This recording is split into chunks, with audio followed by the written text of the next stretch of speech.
It's a race between Mumbai and Delhi to see which city is more polluted. Until a few years ago, this would have been a no contest, but not anymore. Mumbai's air quality is consistently getting worse. And on some days, it's even worse than Delhi. Take February 1st, for example. Let's put that graphic out on air for you. Mumbai's air quality index was 303. This is Mumbai, which is in the very poor category. On the same day, some parts of Delhi logged an AQI of 118. Now, I agree that 118 is abnormally low for Delhi, but this comparison tells you the trajectory that Mumbai is on. The city recorded 300 plus AQI on 23 days last month. To give you context, the ideal AQI is less than 50. So anything over 300 is considered harmful for your health. The spiraling situation has forced Chief Minister Eknath Shinde to act. He has ordered the Mumbai civic body to install air purifiers in public places. Now, this is a practice that is already being followed in cities like Delhi and Lucknow and Gurgaon as well. Does it have any impact? We'll talk about that in just a bit. Absolutely not is the answer. Also, the BMC has been asked to include pollution-related policies in their upcoming budget. The budget is tomorrow. The question is, will these belated moves be enough? Mumbai's worsening air quality is a man-made disaster. After 2 years of COVID lockdowns, the city's construction activity is on steroids. You have the underground metro construction, the coastal road, and the new airport. All of this is adding to Mumbai's pollution levels. They are producing dust particles that remain suspended in the air. Until now, the oceans shielded Mumbai from the poor air. Most of the particles would be swept away by the wind coming from the sea. It was like a natural air purifier. But looks like even nature has its limits. Let me go across to our guests who are joining us for a quick chat on something that should be worrying every Mumbaiker as we speak. Richa Pinto is a special correspondent for the Times of India. She is joining us on the broadcast. Vimlendu Jha is an environmentalist with us on the broadcast, someone who's looked at Delhi's pollution specifically very closely. And Indrani Malkani is from the We Citizens Action Network. Thank you all three for joining us. I'm going to start with you, Richa. Because the budget, the MCD budget is tomorrow, is anyone even advising the Chief Minister of Maharashtra on how to deal with pollution? Does he actually believe that installing air purifiers, 5 of them, is going to help a city like Mumbai, a city the size of Mumbai? I mean, if I do a quick math, back of the envelope math, it will take 40,000 such air purifiers to make even a little dent on Mumbai's air right now. Right. So, Shreya, even as we speak today, I think you might be aware Bombay has recorded an AQI of 306, which falls in the very poor air category, while Delhi is at 162 today. But let's not get into the number game. The fact that the Chief Minister yesterday announced that, the BMC should install these air purifiers, I think is at least a step forward that they are acknowledging there is a problem. Let's give them due for that. Now, whether these air purifiers will be able to make a difference is a question that I think will be answered once they are installed. But what I am given to understand is tomorrow, as the BMC tables its budget, it's going to have all eyes on it because as we know, it's the country's largest civic body, also richest civic body. It's likely that they are going to announce 5 locations where they may install these air purifiers. But, the golden question here is that why not get into tackling pollution at source itself? You draw out short-term strategies for now to tackle the sources of pollution, whether it is transportation, biomass burning, waste management. I think that somewhere will help in tackling the problem better. The reason being is we need to keep in mind installing these air purifiers would also mean you're going to involve a lot of operation and maintenance cost, right?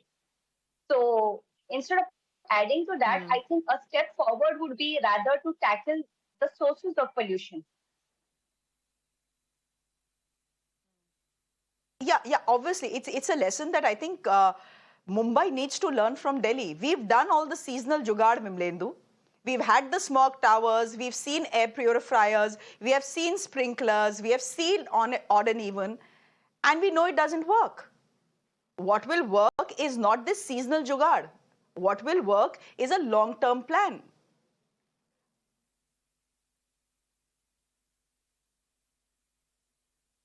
Of Mumbai, almost 23 days out of 31 days, the air quality has been between, AQI has been between 300 and 400. And by the way, as much as Mr. Shinde and everyone else thinks that air purifiers, 5 air purifiers of Mumbai and 2 air purifiers of Delhi can really clean the air, no. It's a voodoo science. There's no scientific data that anyone has which says that these smog towers or air purifying towers actually clean the air. It hasn't cleaned Delhi's air at all. At 2 locations that it's been installed at, one is CP and the other, in Gautam Gambhir's constituency in Anand Vihar. So therefore, we cannot, it's a grabbing headline that yes, the government of Maharashtra is concerned. One, you've woken up pretty late. Second, you've actually built up this situation where the AQI has come to this level, and not level one particular day, but the entire month or perhaps entire winter season that we've seen in Mumbai. And third is the solution that you're actually looking at are infrastructure intensive, unscientific, and that will not cure Mumbai's air at all. As everyone has been saying, the source of pollution, we talked about more than 9,500 metric tons of garbage. Most of it is actually burnt in Mumbai. We're talking about millions of vehicles that are there.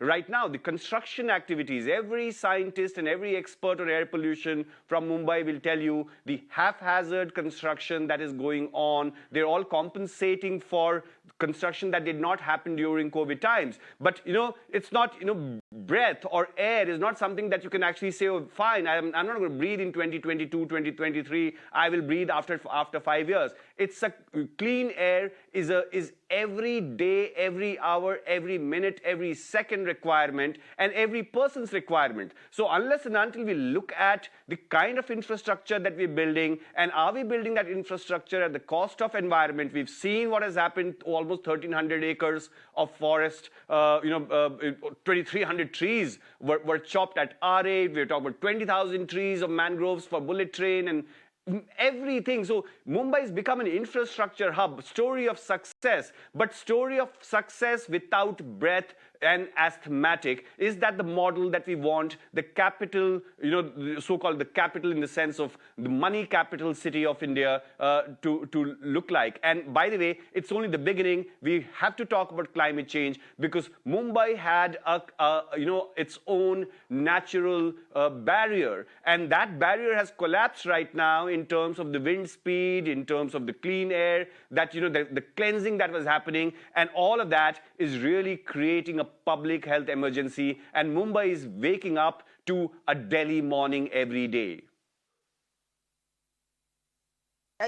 In hospitals across Mumbai, I believe, a dry cough, Indrani Malkani, is something that increasingly citizens are reporting. They're coming to doctors and saying there is a sort of dry cough. Everyone thought maybe this is some COVID strain. Turns out it's not the COVID strain. It is actually the pollution. I'm just looking at the numbers here from the last 1 week. AQI of Mumbai, AQI of Delhi.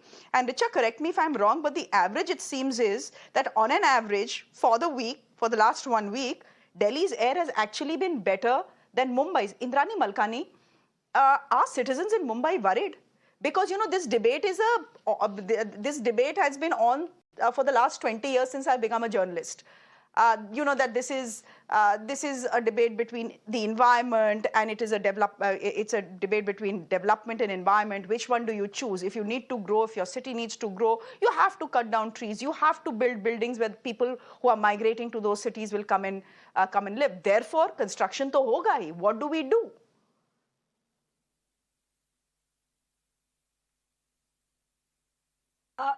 Good evening.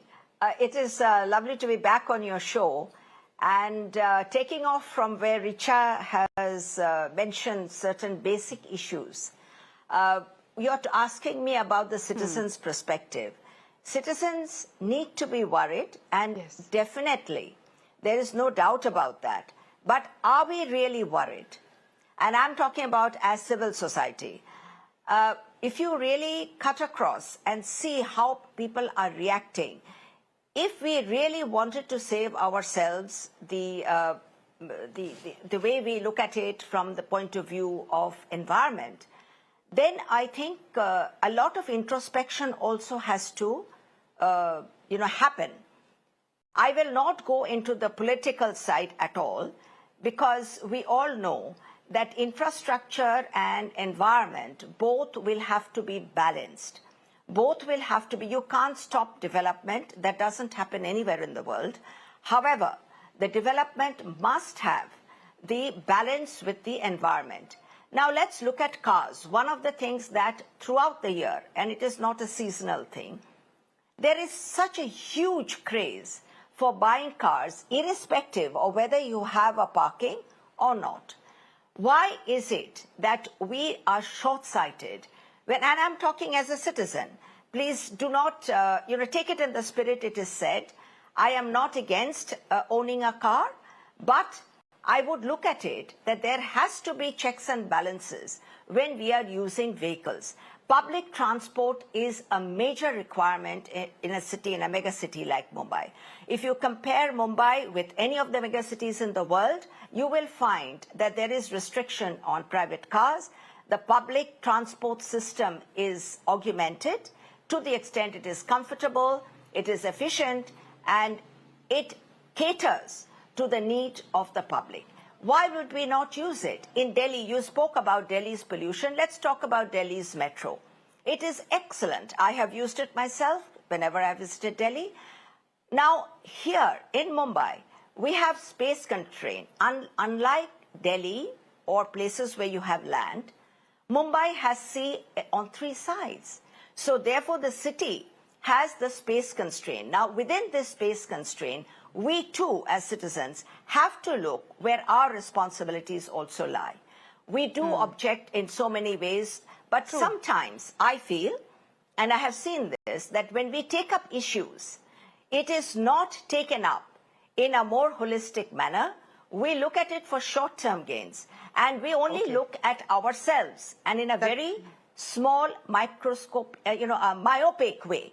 Now look at construction. Let me complete, please, why I said about construction.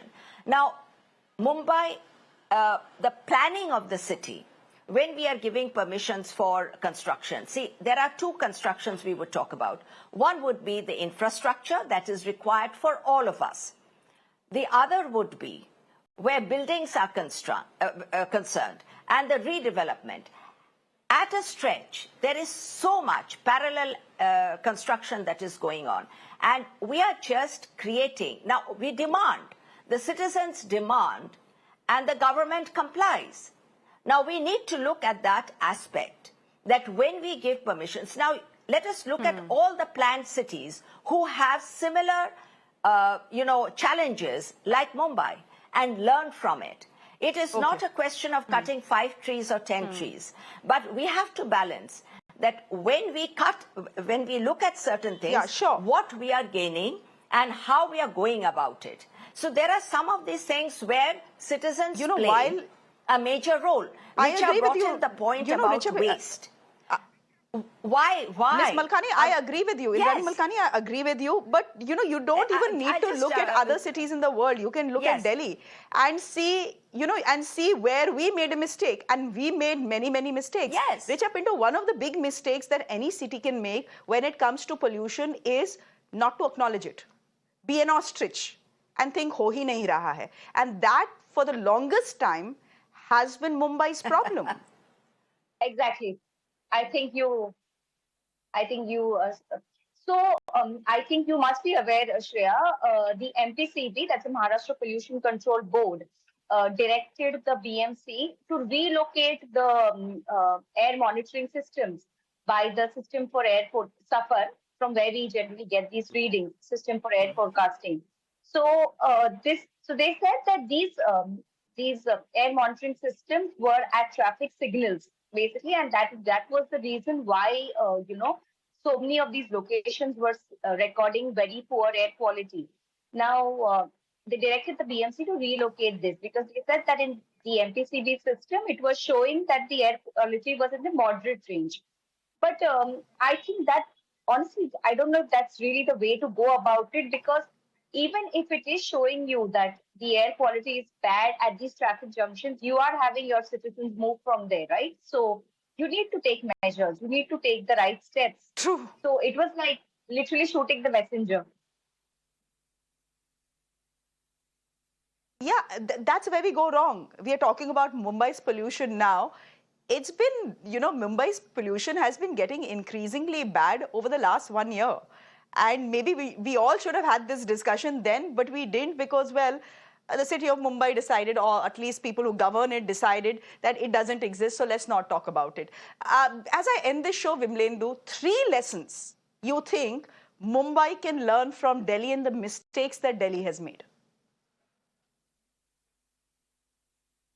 See, Shreya, first thing, Delhi is not a model that Mumbai should learn from because Delhi's air is as bad. Delhi's AQI, I know you're comparing Mumbai's AQI with Delhi's AQI. Delhi's AQI is better, not because of intervention or any sort of air pollution control regime. It's because of the weather. It's because of the rain that we had. And every time Delhi's gets a better air, because Delhi's air was also in severe category last week. So therefore, we need to really be cautious about comparing Delhi and Mumbai. I think Mumbai needs to learn that, infrastructure is important, but infrastructure not at the cost of public health, not at the cost of public ecology.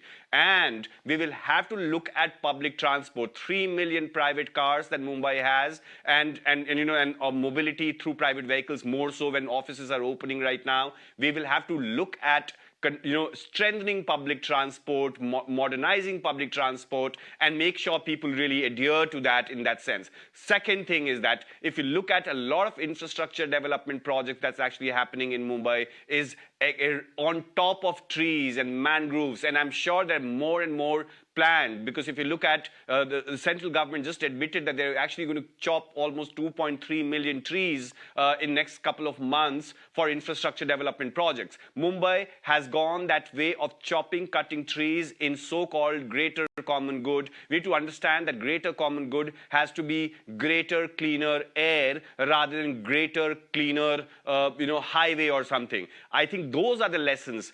Work on public transport, look at green spaces and conserving and working on those things, and construction and demolition activities. High rises look good, but every friend of mine from Mumbai tells me that no construction demolition norms are actually followed in Mumbai. There's a lot of dust. And by the way, AQI monitors, when they tell you the monitoring reading, that tells you from 70 feet above the ground. Situation on the ground is worse than what an AQI monitor is telling you, with a few dozen monitors only that Mumbai or perhaps Delhi also has.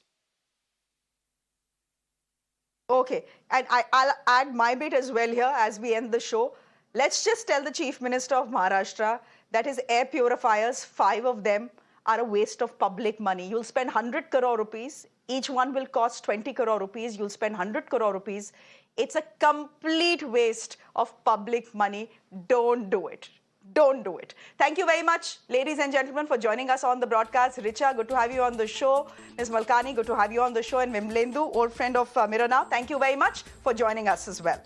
Let's move on. If anyone